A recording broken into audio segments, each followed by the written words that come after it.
రాత్రిపై సంతతి కొరకై అహోరాత్రములు తపస్సు చేసే వానర కేసరి కేసరి కుల సతి కడుపు పట్టగా జనించినాడొక అసమాన బలోద్ధతుడు సంయుతుడు అంజనాసుతుడు పవననందనుడు.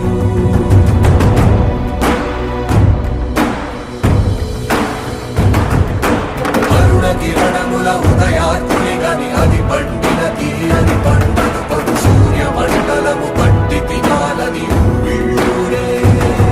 తన దేహం నాటున రవి మరుగై జగము చీకటై పోరా.